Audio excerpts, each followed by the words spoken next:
Hello there, everyone. Welcome to my talk on hidden treasures using local sources in your Irish research. My name is David Ryan. I am a genealogist and oral historian based in Cork City in Ireland.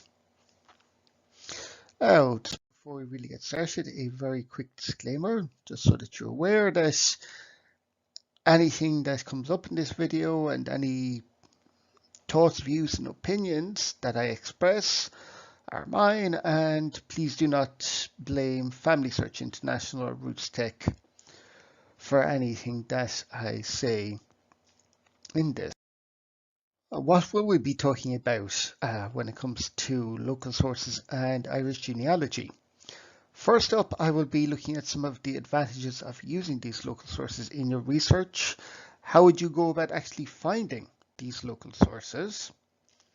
What are some useful examples of local sources which can help you in your Irish genealogical research?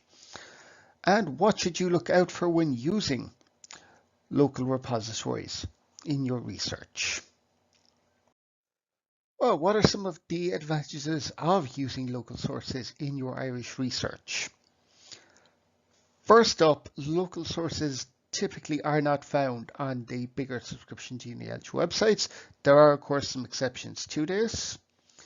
Occasionally you will come across collections relating to a specific county on Family Search or Ancestry or MyHeritage or Find My Past.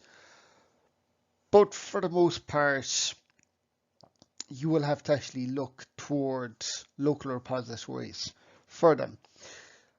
A major advantage of using some of these local sources is that they can help fill in the gaps from the more common sources that we are used to using in our research. For example, if you are using a census, you might, again, the census will only tell you so much information, and that is the same with civil records or parish registers or any of the sources that we are used to using. And local sources can help you go beyond them and can sometimes help you break down those brick walls. And most importantly, they can give you valuable context. Even if they do not contain anything specifically relating to your ancestors, there is a possibility that they may tell you more about what was happening at this time. And that is something very, very important for us in our research because as a professional, one of the most common questions I get is what was going on at this time? Why did my ancestors make the decisions they did at this time? And that is where local sources can be particularly valuable for you. How do you actually go about finding some of these local sources? Most counties in Ireland have their own dedicated library and archive system. It's usually it will typically be part of the local county councils, and that's where you can find links to them. Sometimes they will contain digital collections of useful records. Unfortunately, not every county in Ireland on either side of the border has expansive digital collections, but hopefully that will change in the future.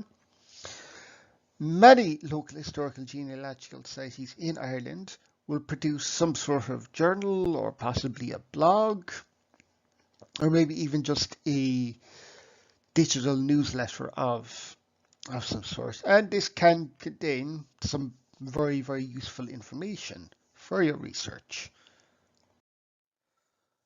For example, when we're talking about local sources, I'm primarily going to focus on what is available in my own county of Cork. Now you have the city and county archives for Cork here, and there's been an archive in Cork for the past 40 years or so, and this is where the local city and county councils will send their archive material, but also where you will find quite a lot of private collections. Then the city library will also have quite a lot of material, primarily with old newspaper collections, old maps. There's no shortage of useful stuff, and this is replicated all throughout the country.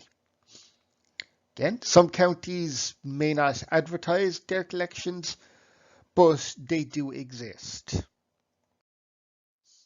What are some good examples of local collections that you should be aware of for genealogical research? You have trade directories, you have poor law union records. For example, if your ancestors ended up in a workhouse, then this is where the poor law would cover that. Cemetery registers, of course, are always very valuable. Historic photo collections. For example, if your ancestors left Ireland sometime in the late 1800s to early 1900s, it is entirely possible that you will come across some photos of their ancestral village, town, or city. Then, of course, there are also valuation lists, which I will talk a bit more in detail later on.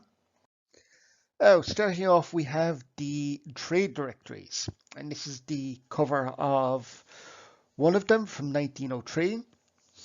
This example is actually held in the Cork City Library. You can see have the inside cover of an earlier one here. Trade directories, I think most of us are probably familiar with them.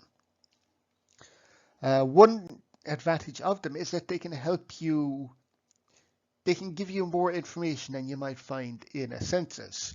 For example, on the 1901 census for Ireland, maybe you discovered that your ancestors or some of their relatives worked in a specific trade or profession. For example, maybe they were a stonemason, or perhaps they worked in a bank, or they owned a shop. Trade directories can help you find out where these businesses were. And also, just give you an idea of how common this trade or profession was in the cities and large towns, and eventually throughout the entire county. Unfortunately, when it comes to directories, they are not always as regular or as informative as we might like. A lot of the earlier directories, for example, tended to really only focus on the larger businesses. And it's not really until you get to the late 1800s and early 1900s that you get a really full accounting of every single business, or at least the vast majority of them, those that were in a position to cover the cost of advertising and getting a listing. And certainly we'll see here in the bottom corner, you can see the scale of charges for advertisers. And that can give you a very good insight into how well a business was doing, that they felt that they could afford to advertise. And some of the later directories also included a postal directory. And this, of course, can be very useful if you want to find out who was living at a specific address at the time. Unfortunately, it usually only covers the heads of households, but it can at least allow you to find out that bit more. Now we have cemetery registers. This is a page from the Kilcully Cemetery Register, 1931. Kilcully is the cemetery for Queenstown Cove. Those of you who have ancestors who immigrated to the United States or Canada in the mid to late 1800s up to the early 1900s, it is quite likely that they left through Cove. And this is why Kilcully can be so important, because you may have had ancestors who set out to leave together. One of them fell ill, stayed behind and died, and more likely they would have been buried in Kilcully, which is why it makes it so important. And a lot of the victims of the Lusitania, which was sunk by a German U-boat during World War One, were buried in Kilcully. And this register is kept by the Cork City and County Archives. Workhouse registers I talked about briefly a few slides ago. This is a copy of the Kinsale Workhouse Indoor Relief Register. And this tells you who was coming into the workhouse, what age they were they married or single, did they have a family, where did they come from, which of course was important. So we'll give you the name of the townland. And then of course it also tells you what was their profession.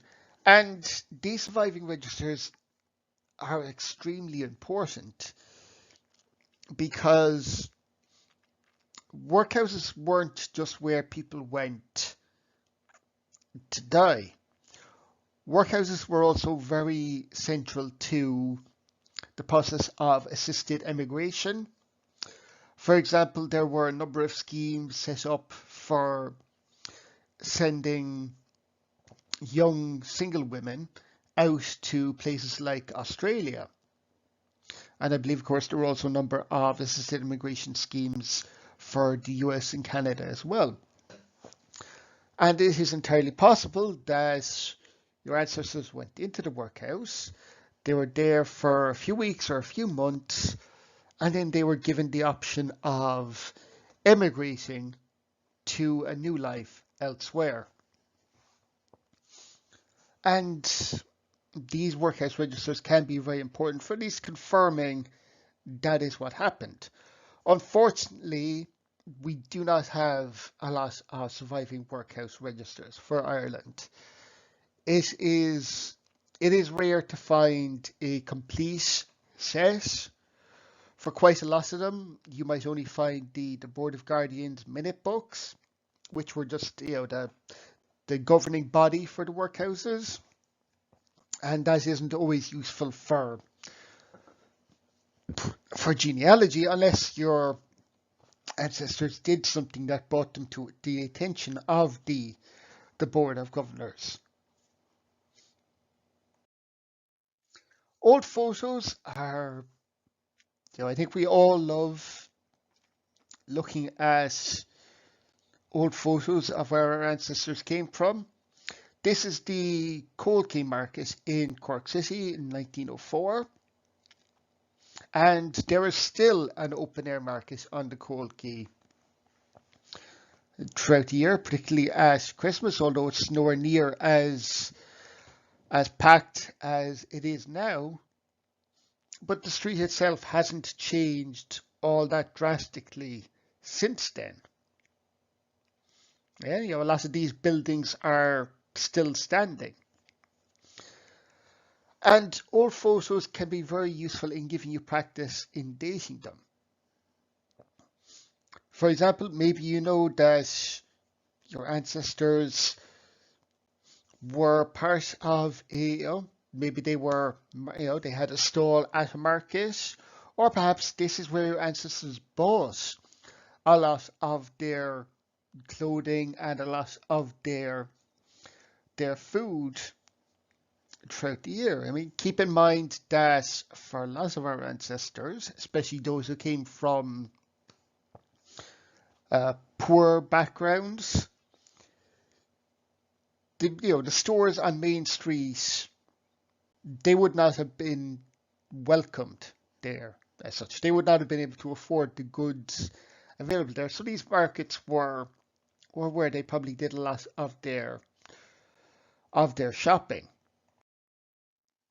Oh, valuation lists. I think most of us are probably aware of Griffith's valuation and the later valuations that were kept in Ireland from the mid 1800s onwards. However, we may not be aware that there were actually quite a lot of, that there were also local valuations carried out, particularly in the cities. I've only come across them, used them in Cork so far, but I would suspect that similar records were kept in places like Dublin, Limerick, Galway, Kilkenny, and of course in Belfast and Derry as well. We are quite lucky that this survives in Cork. As you can see the date in it, this is 1831. So this is 14, 15 years before the famine. So again, this can be very useful, particularly if you are able to combine it with something like a street directory or possibly with a parish register. It gives you that bit more information. What should you be aware of when using local sources?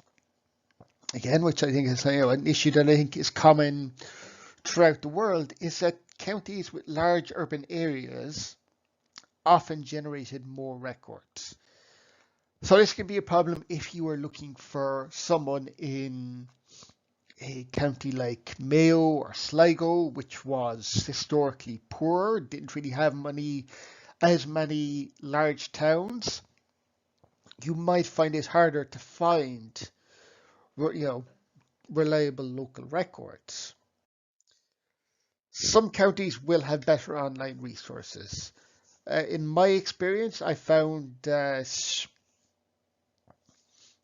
Cork, Tipperary, Waterford, Dublin, Galway, Limerick, certainly from my own experience of researching, have very good online resources. And unfortunately, then you'll find another county. I used Mayo and Sligo as examples earlier, and you will likely find that it is much harder to locate online resources for those counties. You may need to search elsewhere for records. For example, you might need to actually contact the libraries and archives to actually get a sense of what they have. Or you may need to look see, is there a historical or genealogical society in the area who may have taken it upon themselves to start digitizing some of this material.